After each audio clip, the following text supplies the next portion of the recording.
नमस्ते।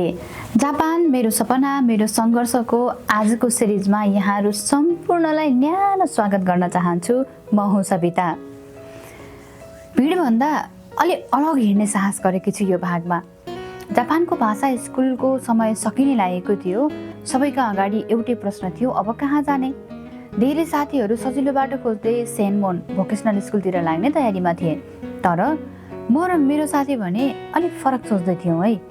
आजको भागमा म सुनाउने छु कसरी हामीले कसैको कुरा नकाटी आफ्नै निर्णयमा अडिग रहेर एउटा प्रतिष्ठित विश्वविद्यालयको यात्रा तय गर्यौँ र कसरी मानिसहरूको व्यङ्ग र पढन्दास भन्ने शब्दलाई चिर्दै हामीले आफ्नो नाम लिस्टमा निकाल्यौँ। मेहनतले कसरी हारलाई पनि हराउन सक्छ आजको सिरिजमा तपाईँले सुन्नुहुनेछ। भाषा स्कुलमा नोटिस आइरहन्थ्यो बेला बेलामा, अब युनिभर्सिटी वा सेनमोन कहाँ जाने हो, छिटो निर्णय गर, किनभने जापानमा अलि अगावैबाट तयारी गर्नुपर्ने हुन्छ। लगभग 1 वर्ष अगाडिबाट नै तपाईँ कहाँ जाने हो, के पढ्ने हो, के काम गर्ने हो भन्ने बारेमा सोचेर निर्णय गर्नुपर्ने हुन्छ। हामी त नेपालमै ब्याचलर पास गरेर आएका थियौँ। सल्लाह लिन एकजना नेपाली सिनियरकोमा गयौँ जो जापानकै कम्पनीमा काम गर्नुहुन्थ्यो। हामी सल्लाह लिन गएको बेलामा बहिनीले खुवाएको चाउचाउको स्वाद भने अहिलेसम्म जिब्रोको टुप्पामा छ है। निकै मिठो थियो। त्यो स्वाद अहिलेसम्म पनि एकदमै ताजा छ। तर केही बेरको बसाइमा हामीलाई खासै ठोस बाटो चाहिँ निकाल्न सकेनौँ।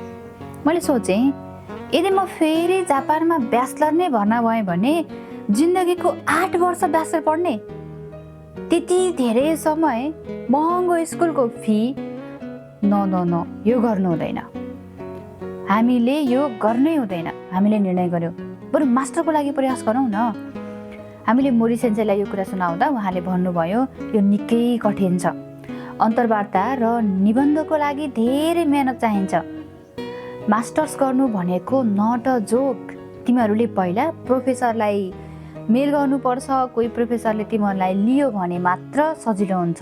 अहिलेको लागि चाहिँ तिमीहरूको लागि मास्टर्स मैले असम्भव देख्छु भन्नुभयो। तर हाम्रो मनले ठानिसकेको थियो जानु छ त युनिभर्सिटी नै जानु छ। न त हामी भोकेसनल स्कुलमा गएर समय खर्च गर्छौँ, न त हामी ब्याचलर डिग्री पढ्छौँ। हामी गर्छौँ त मास्टर्स नै गर्छौँ। त्यसको लागि आजको दिनबाट के गर्नुपर्छ हामी त्यही गर्छौँ भनेर फेरि हामीले अर्को अठुट गऱ्यौँ। अब हाम्रो रुमबाट लगभग 20 मिनटको साइकल यात्रामा एउटा ठुलो विश्वविद्यालय थियो। नेपालमा सानो कलेजहरू देखेका हामी साँच्चीकै त्यो विश्वविद्यालय देख्दाखेरि हामीलाई भयङ्करै ठुलो लाग्यो। एकदमै विशाल विश्वविद्यालय लाग्यो। त्यहाँको वातावरण देख्ने बित्तिकै हामीलाई त्यही पढ्ने लोभ जाग्यो। सेन्सेले अरू स्कुलका ओपन क्याम्पसहरू जान सम्झाउनु भयो, तर हामीले कतै पनि नजाने निर्णय गर्यौँ। हाम्रो एउटै लक्ष्य थियो, त्यही युनिभर्सिटी। जसरी हुन्छ हामी त्यही युनिभर्सिटीमा जानुपर्छ। हामीले मेहनत सुरु गर्यौँ। कहिले म्याकडोनाल्ड्स, कहिले किस्साटेन, कहिले स्कुलका लाइब्रेरीहरू।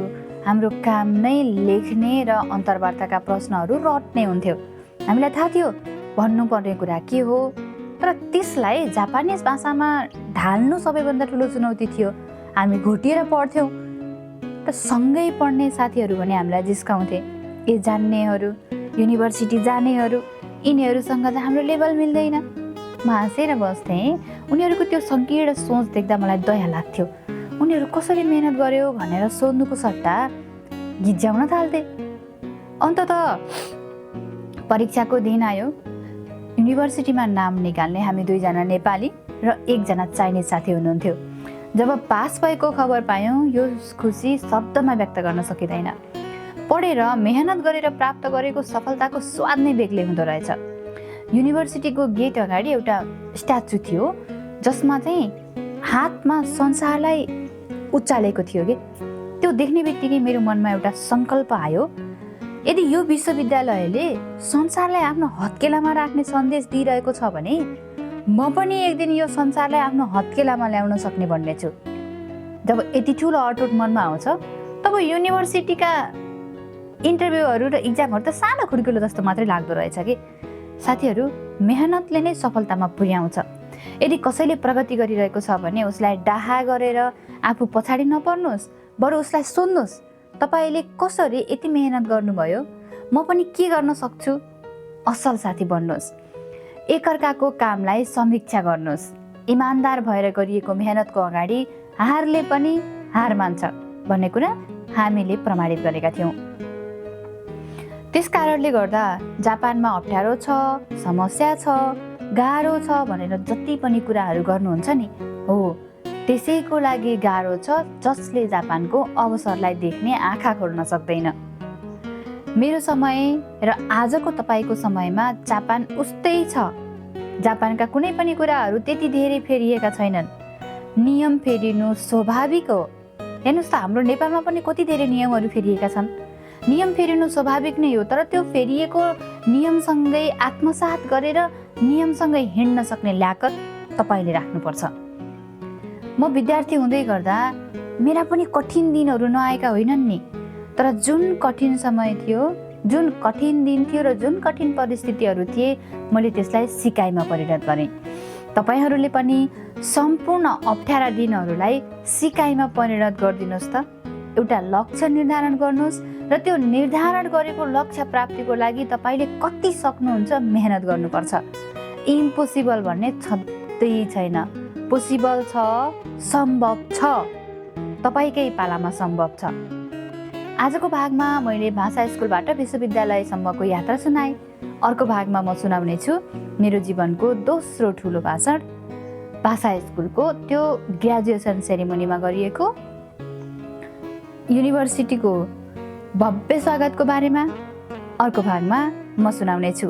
मेरो यात्रा अझै रोमाञ्चक हुँदैछ। कृपया मेरो रोमाञ्चक यात्रासँगै यहाँहरूले पनि यात्रा गर्न चाहनुहुन्छ भने मलाई फलो गर्न नबिर्सनुहोला। अन्तिमसम्म सुनेर साथ दिनुभयो, धेरै धेरै धन्यवाद। यहाँहरूको समय शुभ रहोस्। जय होस्। Like, comment, and subscribe.